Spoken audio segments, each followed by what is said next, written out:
नमस्कार दोस्तों, जय हिंद, जय Bharat. Welcome my YouTube channel CDRK Saini B.Ed classes.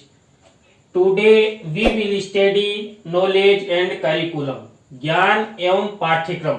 देखिए, ज्ञान एवं पाठ्यक्रम पेपर के अंतर्गत आज की क्लास में हम ज्ञान का अर्थ एवं ज्ञान की प्रकृति। देखिए, ज्ञान का क्या अर्थ होता है और ज्ञान की क्या प्रकृति होती है, क्या क्या अवधारणाएं होती है, क्या क्या कॉन्सेप्ट होता है, इन सब के बारे में हम चर्चा करेंगे। तो आप सब बने रहें हमारे साथ, हमारे YouTube चैनल के साथ। और यदि आप हमारे YouTube चैनल पर पहली बार आए हैं तो हमारे YouTube चैनल को जरूर सब्सक्राइब करें और पास ही बने बेल आइकन के बटन को तो जरूर दबावें, जिससे हमारे द्वारा जब भी कोई न्यू वीडियो अपलोड किया जाए या लाइव क्लास चलाई जाए तो उनके नोटिफिकेशन आपको मिल सके और आप परीक्षा की अच्छी तैयारी कर सके। और देखिए, आपकी परीक्षा हेतु ये टॉपिक अति महत्वपूर्ण है, कई बार पूछा हुआ है। तो देखिए, इसमें सबसे पहले हम ज्ञान का अर्थ इस टॉपिक पर चर्चा करते हैं। देखिए, मस्तिष्क में आई नवीन चेतना तथा विचारों का विकास स्वयं तथा देखकर होने लगे। यानी कि हमारा जो मस्तिष्क होता है, इस मस्तिष्क में जो नवीन चेतनाएं या नए विचार या तो खुद के द्वारा या किसी अन्य को देखकर आने लगे एवं इस प्रकार वह अपने वैचारिक क्षमता अर्थात ज्ञान के आधार पर अपने नवीन कार्यों को करने एवं सीखने, किस प्रकार से कोई भी काम को आसान तरीके से किया जाए और उसे किस प्रकार से असंभव बनाया जाए, यानी कि सरल बनाया जाए। इसी सोच विचारों की क्षमता या शक्ति को हम ज्ञान कहते हैं। देखिए, हम हमारे जीवन में कई प्रकार के कार्य करते हैं। अब कई कार्य कठिन होते हैं, कई कार्य सरल होते हैं, लेकिन उन कठिन कार्यों को हम सरलतम रूप में कैसे करें, कैसे हमारे जीवन में आने वाली समस्याओं का समाधान करें, ये सब होता है हमारे ज्ञान के द्वारा। देखिए, आप अशिक्षित व्यक्ति को देखते हैं और एक शिक्षित व्यक्ति को देखते हैं। शिक्षित व्यक्ति अधिक से अधिक समस्याओं को हल बड़ी आसानी से कर देता है, किसी भी प्रकार का तथ्यात्मक ज्ञान प्रस्तुत कर देता है, आंकड़े प्रस्तुत कर देता है। क्यों? क्योंकि वो शिक्षित है और शिक्षा के द्वारा उसमें ज्ञान नीत ज्ञान का संग्रह उसके द्वारा किया गया है। तो यहाँ पर भी जो हमारे जीवन में किसी भी प्रकार के कोई नए विचार उत्पन्न होते हैं या हमारे मन में चेतना उत्पन्न होती है, या तो कई बार देखिए ये विचार ये चेतनाएं हमारे मन में खुद के द्वारा विकसित हो जाती है, या कई बार हम सामने वाले व्यक्ति, हमारे माता पिता, हमारे भाई बहन, हमारे अध्यापकों के माध्यम से हमें उस चेतना उन विचारों को उत्पन्न करते हैं और उन चेतना और विचारों के द्वारा हम हमारे जीवन में आने वाले किसी भी प्रकार की कोई समस्या है या कार्य है उसको हम आसानी से सरल कर सकते हैं, समाधान कर सकते हैं। तो यहाँ पर जो ज्ञान होता है, ज्ञान एक सीखने की क्रिया है। ज्ञान समस्याओं के समाधान की एक क्रिया है जिसमें व्यक्ति अपने जीवन को सफल बनाने हेतु अनेक कार्य करता है और उन कार्यों को जिनमें उसे कठिनता महसूस होती है, उन कठिन कार्यों को असंभव यानी कि सरल बनाया जा सकता है। अब सरल बनाने हेतु प्रत्येक व्यक्ति में ज्ञान जरूरी है। ज्ञान के द्वारा ही क्षमताएं विकसित होती है और उन क्षमताओं का विकास हम अच्छी तरह कर सकते हैं। वो होगा हमारे ज्ञान के द्वारा। तो इसी को हम ज्ञान कहते हैं, जिसके आधार पर हम सभी प्रकार के कार्यों को करते हैं एवं निरंतर आगे बढ़ते रहते हैं, अर्थात उन्नति करते हैं। यह उन्नति, तरक्की और आगे बढ़ने की शक्ति ही व्यक्ति को और आगे बढ़ाने और अच्छे कार्य करने की प्रेरणा प्रदान करती है, जिससे वह सदैव सत्कर्म एवं निरंतर उचित कार्य करता है और आगे बढ़ता रहता है। देखिए, हमारे जीवन में अनेक कार्य होते हैं और उन कार्यों का संपादन करना भी अति आवश्यक होता है। क्यों? क्योंकि हमारा जन्म जिस उद्देश्य के लिए हुआ है उस उद्देश्य की पूर्ति करना भी हमारा प्रथम दायित्व बनता है। और देखिए, ज्ञान के द्वारा जब उन कार्यों का संपादन कर दिया जाता है तो हमारी क्या होती है?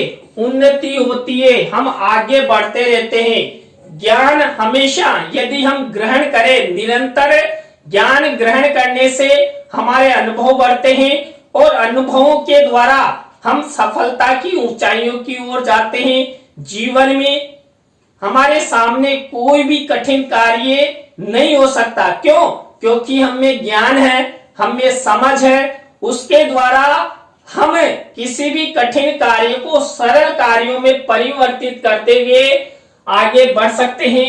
तो यहाँ पर ये ज्ञान हो सकता है। इसके बाद देखिए, इस प्रकार से सरल एवं सुव्यवस्थित जीवन को चलाने की प्रक्रिया ही हमें ज्ञान से अवगत करा देती है।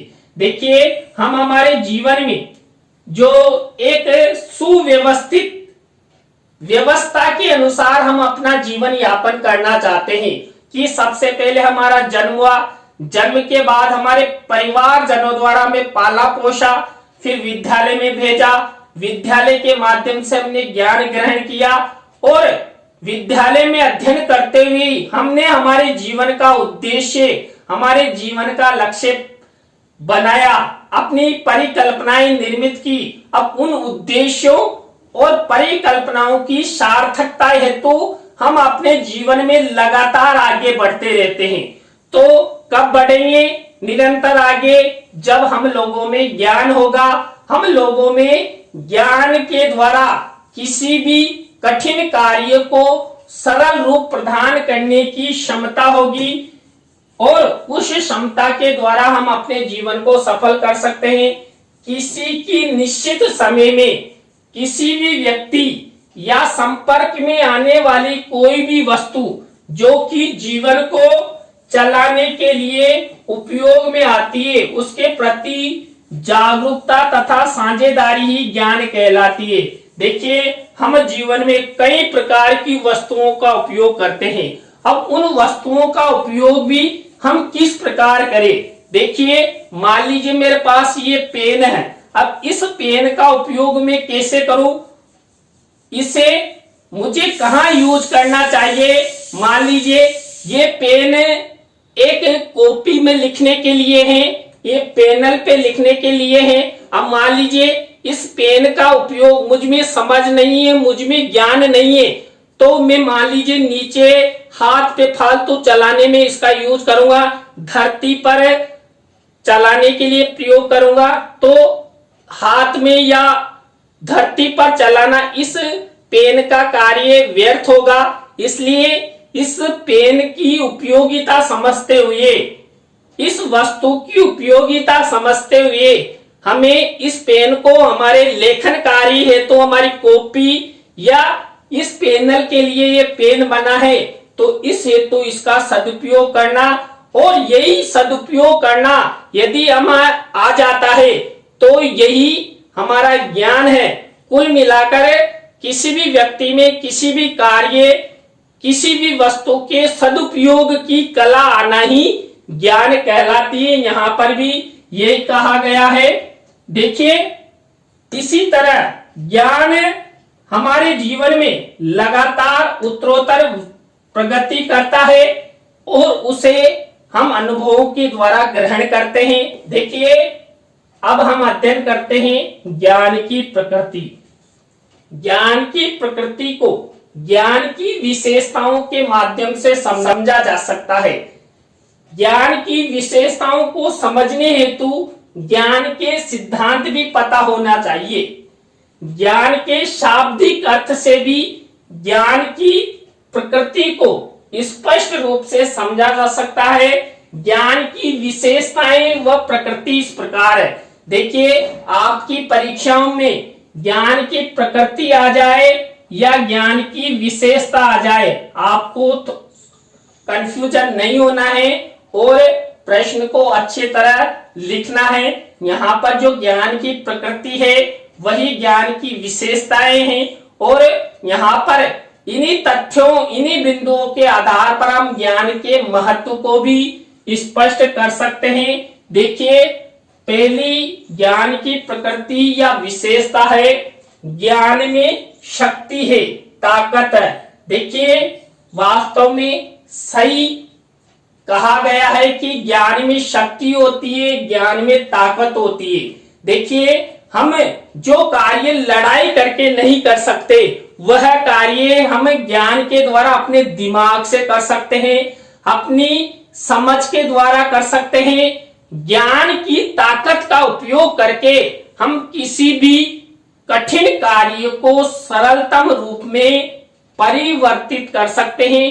तो यहाँ पर ज्ञान में शक्ति है, ज्ञान में ताकत है। इसी तरह दूसरा बिंदु है, ज्ञान कभी भी समाप्त नहीं होता है। देखिए, बिल्कुल सही है, ज्ञान जीवन में कभी भी समाप्त नहीं होता है। ज्ञान की प्राप्ति हम जन्म से लेकर मृत्यु पर्यंत तक ग्रहण करते रहते हैं, चाहे हमें बालकीय जीवन में हो या वयोवृद्ध जीवन में हो। सभी क्षेत्रों में, जीवन के प्रत्येक क्षेत्र में हम ज्ञान का अर्जन कर सकते हैं। ज्ञान के अर्जन के द्वारा ही हम अपने सभी कार्यों को अच्छी तरह संपादित कर सकते हैं। नेक्स्ट बिंदु है, ज्ञान सत्य तक पहुंचने का साधन है। देखिए, ज्ञान के द्वारा हम जो सत्य हैं कि इस जीवन में किसी भी वस्तु के बारे में क्या सच है, क्या असत्य है, उसका हम पता लगा सकते हैं और ज्ञान के द्वारा हमें सत्य की प्राप्ति होती है। ये हमारे दर्शन शास्त्रों में भी कहा गया है और सत्य की ही हमेशा विजय होती है। इसलिए यहाँ पर ज्ञान के द्वारा सत्य तक पहुंचने का कार्य होता है।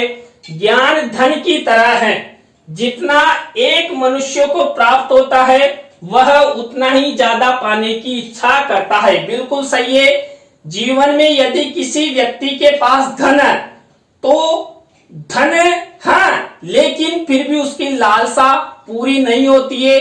वह व्यक्ति चाहता है कि मेरे पास और अधिक धन आए, तो इस हेतु व्यक्ति क्या करते हैं, धन की वृद्धि हेतु और व्यवसाय करते हैं और कार्य करते हैं।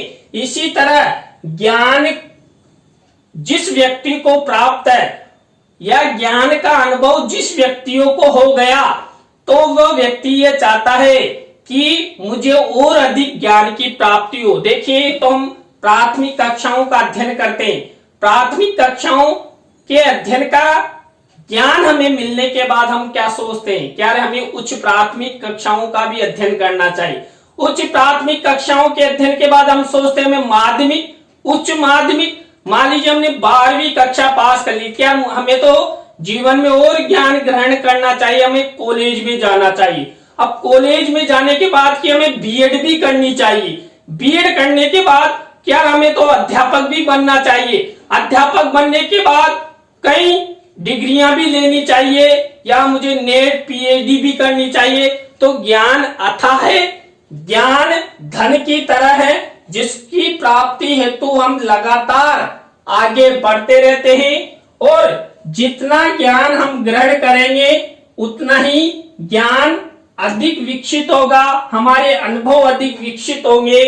ज्ञान क्रमबद्ध बढ़ता रहता है, एकदम अचानक से नहीं मिल जाता। देखिए, जीवन में ज्ञान की बढ़ोतरी, ज्ञान की वृद्धि कभी भी एक साथ नहीं हो सकती। देखिए, आप जब बालक प्राथमिक कक्षा में, कक्षा 1 में प्रवेश लेता है, सबसे पहले वर्णमाला सीखता है वर्णमाला सीखते हुए ही वो अक्षरों यानी शब्दों का ज्ञान करता है और धीरे धीरे पुस्तक पढ़ना सीखता है। धीरे धीरे वो उससे अधिक बड़े सवाल करने लगता है। तो ज्ञान को एक स्टेप बाय स्टेप ही ग्रहण किया जा सकता है। हम एकदम से जो हाई लेवल का ज्ञान है उसको कभी प्राप्त नहीं कर सकते। यदि ज्ञान को बढ़ाना है तो ज्ञान को हमेशा स्टेप बाय स्टेप ग्रहण कीजिए। स्टेप बाय स्टेप ज्ञान को ग्रहण करने से हमारे अनुभव बढ़ते हैं और अनुभवों के द्वारा ज्ञान की वृद्धि होती है। तो हमें जो ज्ञान है एक क्रमबद्ध तरीके से सीखना चाहिए और उसी तरीके से हमें धीरे धीरे आगे बढ़ते रहना चाहिए। ज्ञान की कोई सीमा नहीं होती। देखिए बिल्कुल सही है कि ज्ञान की कोई सीमा नहीं हो सकती। हमारे जीवन में ज्ञान एक सीमित दायरे तक नहीं रहता है।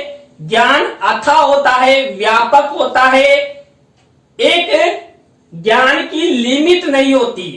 ज्ञान हम जन्म से लेकर ताउम्र वयोवृद्ध अवस्था यानी मृत्यु पर्यंत तक ग्रहण कर सकते हैं और ज्ञान की कोई अंतिम सीमा नहीं होने का मुख्य कारण है क्योंकि इस संसार में ज्ञान अथाह है और व्यक्ति जितना अधिक ज्ञान ग्रहण करेगा वो भी कम है। यानी कि जीवन में जन्म से लेकर मृत्यु पर्यंत तक हमें ज्ञान की प्राप्ति होती रहती है और जितना मनुष्य ज्ञान ग्रहण करना चाहे उतना कर सकता है। ज्ञान की पुष्टि की जा सकती है। देखिए ज्ञान को फीडबैक प्रदान किया जा सकता है। ज्ञान की सत्यता की जांच की जा सकती है कि हमने जो सीखा वो वास्तव में सत्य है, उसकी हम पुष्टि कर सकते हैं। तो ये ज्ञान की प्रकृति, ये ज्ञान की विशेषता है। नेक्स्ट प्रकृति या विशेषता है ज्ञान सुनिश्चित है। देखिए हम अपने जीवन में ज्ञान ग्रहण करते हैं और यदि हम सत्य, वेद्य या जिस ज्ञान की हम पुष्टि कर सके वह ज्ञान सुनिश्चित होता है। और देखिए प्रत्येक बालक हो या बालिका हो, वृद्ध हो या महिला हो, सब अपने जीवन में ज्ञान जरूर ग्रहण कर सकते हैं। ज्ञान के द्वारा ही हमारा जीवन आगे बढ़ सकता है। यदि हमने ज्ञान ग्रहण नहीं किया तो कभी भी हम जीवन में आगे नहीं बढ़ सकते। तो हमें हमारे जीवन में ज्ञान ग्रहण करना अति आवश्यक है। तथ्य तथा मूल्य ज्ञान के आधार पर माने जाते हैं। देखिए ज्ञान की सत्यता तथ्यों के आधार पर ग्रहण की जा सकती है। इसी तरह जो मूल्य हैं वो मूल्य भी ज्ञान के द्वारा ही ग्रहण किए जा सकते हैं। इसलिए यहाँ पर तथ्य तथा मूल्य ज्ञान के आधार माने जाते हैं। ज्ञान के आधार तथ्य और मूल्य होते हैं। क्यों? तथ्यों के आधार पर ज्ञान की सत्यता की जांच की जा सकती है और मूल्यों के द्वारा ही ज्ञान देखा जा सकता है कि इस व्यक्ति के मूल्य कैसे हैं। मूल्यों के आधार पर ही ज्ञान देखा जा सकता है। इसलिए तथ्य तथा मूल्यों का होना अति आवश्यक है जिसके द्वारा हम ज्ञान की पुष्टि कर सके, ज्ञान की सत्यता की जांच कर सके। नेक्स्ट प्रकृति या विशेषता है शब्दों के अर्थ, शर्तें, विचार ज्ञान के आधार के रूप में कार्य करते हैं। देखिए हम किसी भी शब्द का अर्थ ग्रहण करते हैं या किसी भी वस्तु समस्या के बारे में कोई शर्त रखते हैं या विचार करते हैं तो ये सब ज्ञान के आधार के रूप में कार्य करते हैं। कौन कौन? शब्दों के अर्थ, शर्तें या विचार ज्ञान के आधार के रूप में कार्य करते हैं। नेक्स्ट है सूचना ज्ञान का स्रोत है। देखिए ज्ञान की प्राप्ति हमें कहां से होती है? सूचनाओं के माध्यम से होती है। इसलिए सूचना ज्ञान का स्रोत है और इसी स्रोत के द्वारा प्रत्येक व्यक्ति में ज्ञान की वृद्धि होती है, ज्ञान विकसित होता है, ज्ञान ग्रहण किया जा सकता है। तो यहाँ पर ज्ञान होना अति आवश्यक है। धर्म की भांति ज्ञान को जानने के लिए अनुभव करने चाहिए। बिल्कुल सही है कि अनुभवों के द्वारा ही ज्ञान की वृद्धि होती है। तो हमें यदि ज्ञान की पहचान करना है, ज्ञान को जानना है, तो हमें हमारे जीवन में अनुभव बढ़ाने होंगे। हमारे जीवन में जितने अधिक अनुभव होंगे उतना ही हमारा ज्ञान विकसित अवस्था की ओर जाएगा और हम अपने जीवन की जो सफलताएं हैं, जो कल्पनाएं हैं, जो उद्देश्य हैं, उनकी पूर्ति कर सकते हैं। ज्ञान साझा रूप में प्राप्त की गई समझ है। ये दो विचारों के बीच न्याय संगत सच्चाई या समझौता है। देखिए, जो ज्ञान होता है ये साझा रूप में प्राप्त की गई समझ है। देखिए, ज्ञान को समझ भी कहा गया है। ज्ञान का अर्थ और ज्ञान की अवधारणा से संबंधित वीडियो हमारे चैनल पर पहले से भी उपलब्ध है, लेकिन आप कई विद्यार्थियों की फरमाइश के आधार पर इसको पुनः बनाया गया है। तो आप हमारे चैनल पर जाकर पहले वाले वीडियो को भी देख सकते हैं। तो यहाँ पर ज्ञान साझा रूप में प्राप्त की गई समझ है। ये दो विचारों के बीच न्याय संगत सच्चाई या समझौता है। देखिए, मान लीजिए हमारे जीवन में कोई विचार उत्पन्न होता है। अब उस विचार की सत्यता की जांच करने हेतु पक्ष और विपक्ष के रूप में हमें विशेष ध्यान देना होता है और पक्ष और विपक्ष की गणना के आधार पर हम ज्ञान की सत्यता को निर्धारित कर सकते हैं। इसलिए यहाँ पर ज्ञान साझा रूप में की गई समझ माना गया है। नेक्स्ट विशेषता या प्रकृति, ये ज्ञान सीमित और सीमा से परे दोनों है। देखिए, हमने एक विशेषता का अध्ययन किया था कि ज्ञान की कोई सीमा नहीं होती और ज्ञान कोई सीमित भी नहीं होता है। जीवन भर हम ज्ञान ग्रहण कर सकते हैं। तो यहाँ पर जो ज्ञान की प्रकृति और विशेषता बताइए, तो इसमें जो ज्ञान है सीमित और सीमा के परे है। यानी कि ज्ञान में सीमित और सीमा शब्द का कोई स्थान नहीं है। क्यों? क्योंकि हम जीवन भर अथाह ज्ञान ग्रहण कर सकते हैं। ज्ञान की कोई सीमा नहीं है, ज्ञान सीमित नहीं है। ज्ञान अथाह रूप में प्रत्येक व्यक्ति, प्रत्येक बालक ग्रहण कर सकता है। ज्ञान प्रेक्षक है। देखिए, ज्ञान के द्वारा ही हम एक दूसरे को समझ सकते हैं, एक स्थान से दूसरे स्थान पर जा सकते हैं, अपने रिश्ते नाते अपना सकते हैं और किसी भी समस्या के बारे में विस्तृत अध्ययन कर सकते हैं और समस्या के समाधान का स्वरूप भी निर्धारित कर सकते हैं। ज्ञान की सामाजिक प्रकृति सामाजिक रूप से साझा की गई समझ है। देखिए, हम सामाजिक व्यक्ति हैं और सामाजिक जीवन में कई प्रकार का ज्ञान ग्रहण करते हैं। तो यहाँ पर ज्ञान को सामाजिक रूप से भी साझा की गई समझ माना गया है। समाज में जो व्यक्तियों को साझा रूप में ज्ञान मिलता है, उसी के आधार पर व्यक्ति का समाज में विकास होता है। ज्ञान संचयी। देखिए, जिस तरह शिक्षा को हम ग्रहण करते हैं, उसी तरह ज्ञान को हम संचय रूप में अपने पास रख सकते हैं। देखिए, हम जब कक्षा 10 या 12 तक का अध्ययन करते तो पूर्व ज्ञान भी हमारे पास संचय रहता है, किस आधार पर? अनुभवों के आधार पर। और वर्तमान में जो हम ज्ञान ग्रहण कर रहे हैं वो हमारा फ्यूचर में कार्य आएगा। इसलिए यहाँ पर ज्ञान को संचय माना गया है।